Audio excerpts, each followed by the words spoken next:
Cool. So, I'm going to decide to break down the numbers and why everything works in the next video because this is just going to show the general gist of the feudal age. For the actual build the copy, I'm going to do it in the next video. Uh, Basically, this is more of a tech-oriented build, so this is like more on the left tech spectrum. Just imagine like on a scale from 0 to 10, this is like super techy, jump up fast to castle age. 10 would be like super stay in feudal, make tons of military units, never click up. And then a better build is one kind of in the middle, and it's kind of the build I copied over and over. It kind of bridges the two a little better. I did try to copy this one for the longest time and kept getting smashed. Didn't really know why. And it's I won't go into it here, but basically it's because it's super light on military units. My micro is awful. But so you hit feudal age, you build a stable, you make a mill, you make your wood upgrade, and you can make your horse collar, your mill upgrade. It gives you 75 more food per each farm that you lay. Sometimes you have to wait for this one to get 75 wood in the bank if your wood was far away or you had a bad dark age or whatever. So you can do Stableville and wood upgrade, and sometimes you have to wait for the farm one. You can start laying or seeding your farms as soon as you click this, because I think they both take the same amount of time, or this one's less. But after you click this one, you can lay down the farms, and if the farm's at 99% and this is done, when the farm hits 100%, it'll magically have the food. The horse collar research just has to be done by the time the farm is finished seeding. It doesn't matter that you started the farm before this is actually 100% researched. Magically has the extra 75 food for 250 food instead of 175. You can test it out if you're curious. I don't think Jordan actually knows that because he waited to seed his farms, and I don't know if I know for sure at least one other top player doesn't know it, but I don't want to out him.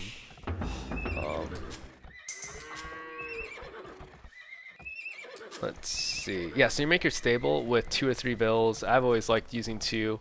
Better to use 2 instead of 1, just in case a scout comes to harass you. You can still build the stable with 1 vill or hit the scout with 2 vills or whatever. A little safer. Stable up a little sooner. And again, you don't want to use like really like 7 vills to build the stable or anything crazy, because you get diminishing returns and you're hurting your eco to do that, because the stable will not build that much faster.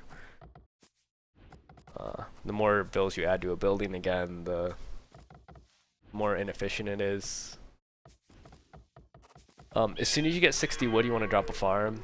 And something Slam told me, he's another top player, you want to drop the farm. He thinks about it as you get 60 wood. If you have more than 60 wood floating, then you just have to imagine it that you're dying. You die. Which is true, because it will kill you, because you don't end up with food later on, and then you die later on. That's kind of how like obsessive everyone is with the just little things. It takes a while to work on. I'm still working on it now. You can see Jordan's even floating a lot of wood here, and he's arguably the second best player in the game. A little rusty when he played this, but nevertheless, he's floating a lot of wood. It's because he's worrying about scouting and stuff, but I'm gonna skip that for now. So what you want to do is farm to 11. You have your 4 on berries, and then you jump to gold. If everything went correctly for 22 pop scouts, and he's not harassing you and such, you can end up doing this, and at 13-minute 10-second mark, the bill coming from the TC goes to make the mining camp for the gold, and you send more bills to gold. When you have 3 scouts out, something Spring told me is he makes a spear then, because you don't really want to attack a spear with 3 scouts. You want to do it with at least 4 because it's more cost effective. Cover that in another video too. Basically, it's because the spear takes 40% of the scout's HP away, and that's not good. They super destroy scouts. So you can see this is going to be 13 minutes 10 seconds, and this fill, when it comes out, bam, it's going to gold. I don't know why I always remember that number. It doesn't really matter. I just always stuck in my head. Sebdos is another player who's like 2100, 2050. He's always has really good dark ages and stuff, and he just seemed to always be hitting that. And I guess I was curious when he took his gold. Again, the exact timings don't matter. It's more the order. This will already get you so far if you can just remember 11 farms, then gold. Or if you want to farm to like 13, 14, whatever, then go to gold. That's fine too.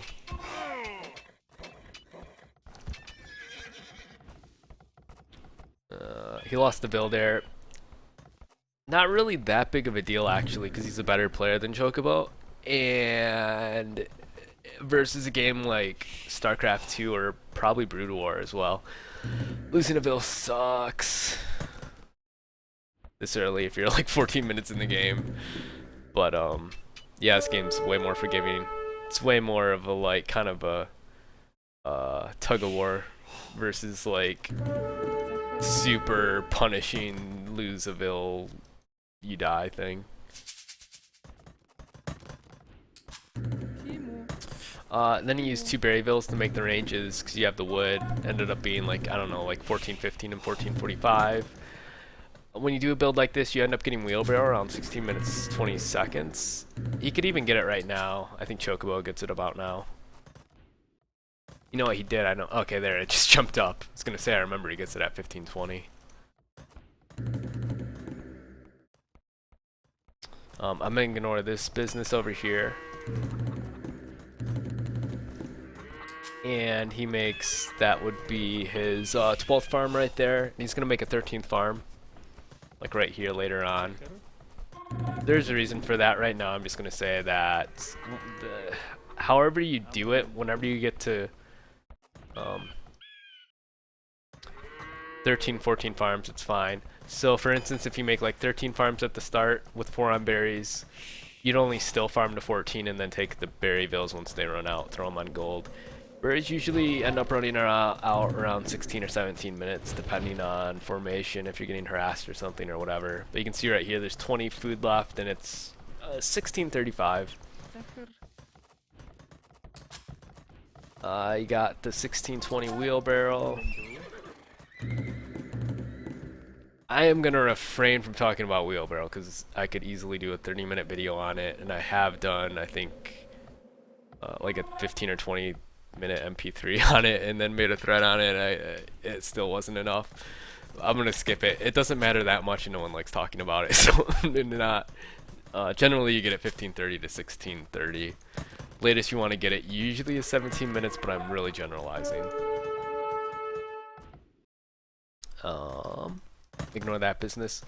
If you can help it, whenever I have 7 or 8 on gold, I like making the second mining camp then, and usually you make the third range about now. You can see around the 18-minute mark, he'll make it with the Berryvilles. The ranges, the last 2 ranges. But that's the general gist of Feudal Age. It's pretty straightforward. The biggest things again are you hit Feudal, stable, get wood upgrade, the most important upgrade, Bill, and then the farm upgrade is the least important one. And then next is you just want the farms down as soon as possible, as soon as you get wood. Then you do the scouts, sweet deal. 3 spears around to defend. He only used 2 because he has a safe map. Forgot to mention that, but try to get away. Only make 3 spears. You can even do like 4 or 5 and then trickle down to 3. Depends on the map and such too. But you can see he's making the second mining camp because you don't want the villas bumping into each other. It's inefficient. And the 3rd and 4th ranges. If you want to know, the 3rd and 4th range end up coming up around like usually 18 minutes and 19 minutes respectively. Don't get caught up in the timings though. Definitely don't get caught up in the timings. It's more the order. 100% it's more the order. The timings don't matter at all like it did in a game like SE2 where timing attacks were really powerful. That's pretty much it, and I'll actually check on time really quick to see how I'm doing. Oh, wow, yeah, I'll do this in 10 minutes. This will be great.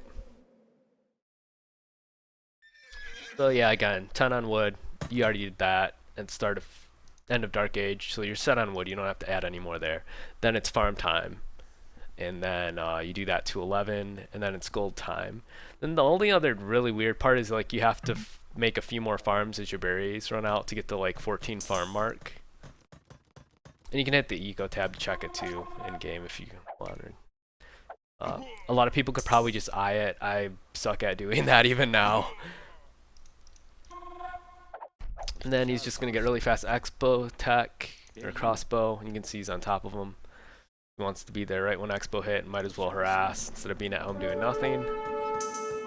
Xbows have 7 range, archers and skirms and feudal only have 5 range, so basically nothing can touch xbows, and they demolish scouts. So, like even this amount of units right here, what is this? That is 12, that is deadly.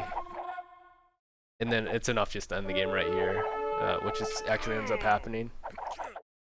He goes castle, he gets xbow. Oh, when you go up, oh, I skipped this. I'm sorry. I just take it for granted. Everybody knows this. I'm gonna put it on normal speed. You get the gold mining upgrade when you go up. You get fletching, the attack upgrade, and then you get the armor upgrade, which is I think leather archer armor or something, or padded archer armor. And then if you're 75% castle, you can get padded archer armor, and still it'll hit when you hit castle. If not, or if it takes too long, you can let it ride out and then get bodkin, or you can just cancel it and then get bodkin. That's pretty much it though. You can see they have bodkin, they have the first armor upgrade. You want to get bow saw when you click up and make a vil. That's pretty much it. You don't do... I'm going to skip the second farm upgrade for now, because that's tricky. There's not really a standard time as the when to get it, and it's actually better to skip it. I'm not going to go into why it's better to skip it right now, but just never get it. And then the second armor upgrade you don't get right now either. So it's pretty easy. Gold upgrade, all the upgrades for archers while you go up, and then just bow saw and bodkin and xbow upgrade when you get up. I forgot to say the xbow upgrade. I just take it for granted. Again, it's hard for me to remember everything. Then you just keep making cav archer. You can see he doesn't have bloodlines because they only have 50 HP. He skipped that for faster attack, and he queued up some skirms in his ranges to deal with these archers by Chocobo, which I'll just mention, but I won't focus on too much. Basically, skirms make faster than archers, and he has the wood and food, so they're really good for defense, and they counter quote-unquote archers. A lot of people focus on counters and stuff, but I think it's better just to focus on the build orders, and like it's kind of like Brood War, right? Where you just kind of want to stick with your build and you're not too worried about what counters what. There's other ways to deal with counters. That's pretty much it. That's the gist of the Hun War, and I'll go through the actual build I use in the next video and try to break down maybe more of the numbers. I think I'll do the numbers in another video and just go through the build that I actually use as like my kind of North Star type build in the next video. Yeah, that's pretty much it. Don't feel too overwhelmed. It's a lot of different builds are practically the same as this one, and there's very small differences. So if you stick around the game long enough and just like come back to it occasionally, like I guarantee it'll just start to sink in. And that's it, and hopefully it helped.